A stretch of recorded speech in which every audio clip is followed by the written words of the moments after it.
मैंने आशीर्वाद और अभिशाप दोनों को तुम्हारे सामने रखा है। जब ये सब बातें तुम पर बीतेंगी, तो यदि तुम और तुम्हारी संतान उन सब देशों में जहाँ तुम्हारे प्रभु ईश्वर ने तुम्हें निर्वासित किया होगा, इन पर हृदय में विचार करोगे, यदि तुम अपने प्रभु ईश्वर के पास लौट आओगे, यदि तुम और तुम्हारी संतान सारे हृदय और सारी आत्मा से उन आज्ञाओं का पालन करेंगे जो मैं आज तुम्हें दे रहा हूँ, तब तुम्हारा प्रभु ईश्वर तुम्हारे निर्वासितों को वापस ले जाएगा और तुम पर दया करेगा। तुम्हारा प्रभु ईश्वर तुमको उन सब राष्ट्रों से फिर एकत्र करेगा जहाँ उसने तुम्हें बिखेर दिया होगा। यदि तुम आकाश की सीमांतों तक बिखर गए होगे, तो भी तुम्हारा प्रभु ईश्वर तुम्हें वहाँ से एकत्र कर लेगा और वहाँ से वापस ले जाएगा। प्रभु तुम्हारा ईश्वर तुमको उस देश में फिर ले जाएगा जिस पर तुम्हारे पूर्वजों का अधिकार था। तुम उसे फिर अपने अधिकार में करोगे। वो तुम्हें अपने पूर्वजों से भी अधिक संपन्न और बहुसंख्यक बना देगा। तब प्रभु तुम्हारा ईश्वर तुम्हारा तथा तुम्हारे वंशजों के हृदय का खतना करेगा, जिससे तुम प्रभु अपने ईश्वर को सारे हृदय और सारी आत्मा से प्रेम कर सको और जीवित रह सको।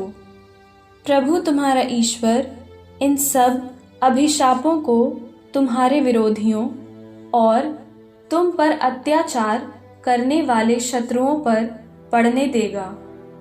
उस समय तुम फिर से प्रभु की बात पर ध्यान दोगे और मेरे द्वारा अपने को आज सुनाई गई उसकी सारी आज्ञाओं का पालन करोगे।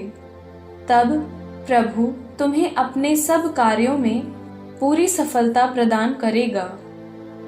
वो तुम्हारी संतति की, तुम्हारे पशुओं की ओर तुम्हारी भूमि की उपज की वृद्धि करेगा, क्योंकि तुम्हें अपने पूर्वजों की तरह प्रभु की कृपा दृष्टि प्राप्त होगी, बशर्ते तुम अपने प्रभु ईश्वर की बात मानो।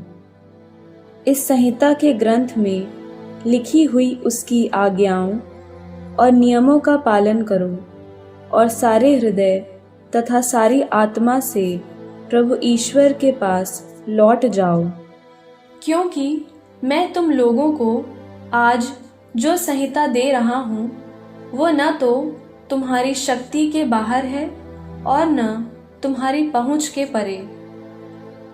ये स्वर्ग नहीं है जो तुमको कहना पड़े, कौन हमारे लिए स्वर्ग जाकर उसे हमारे पास लाएगा, जिससे हम उसे सुनकर उसका पालन करें। और ये समुद्र के उस पार नहीं है जो तुमको कहना पड़े, कौन हमारे लिए समुद्र पार कर उसे हमारे पास लाएगा, जिससे हम उसे सुनकर उसका पालन करें। नहीं, वचन तो तुम्हारे पास ही है, वो तुम्हारे मुख और हृदय में है, जिससे तुम उसका पालन करो।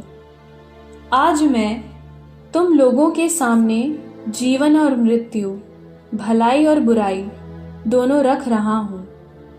तुम्हारे प्रभु ईश्वर की जो आज्ञाएं मैं आज तुम्हें दे रहा हूँ, यदि तुम उनका पालन करोगे, यदि तुम अपने प्रभु ईश्वर को प्यार करोगे, उसके मार्ग पर चलोगे और उसकी आज्ञाओं, विधियों तथा नियमों का पालन करोगे, तो जीवित रहोगे, तुम्हारी संख्या बढ़ती जाएगी और जिस देश पर तुम अधिकार करने जा रहे हो, उसमें प्रभु ईश्वर तुम्हें आशीर्वाद प्रदान करेगा। परंतु यदि तुम्हारा मन भटक जाएगा, यदि तुम नहीं सुनोगे और अन्य देवताओं की आराधना तथा सेवा के प्रलोभन में पड़ जाओगे, तो मैं आज तुम लोगों से कहे देता हूँ कि तुम अवश्य ही नष्ट हो जाओगे और यरदन नदी पार कर जिस देश पर अधिकार करने जा रहे हो, वहाँ तुम बहुत समय तक नहीं रहने पाओगे। मैं आज तुम लोगों के विरुद्ध स्वर्ग और पृथ्वी को साक्षी बनाता हूँ। मैं तुम्हारे सामने जीवन और मृत्यु, भलाई और बुराई रख रहा हूँ। तुम लोग जीवन को चुन लो, जिससे तुम और तुम्हारे वंशज जीवित रह सकें। अपने प्रभु ईश्वर को प्यार करो, उसकी बात मानो और उसकी सेवा करते रहो। इसी में तुम्हारा जीवन है और ऐसा करने से तुम बहुत समय तक उस देश में रह पाओगे जिसे प्रभु ने शपथ खाकर तुम्हारे पूर्वजों इब्राहिम, इसहाक और याकूब को देने की प्रतिज्ञा की है।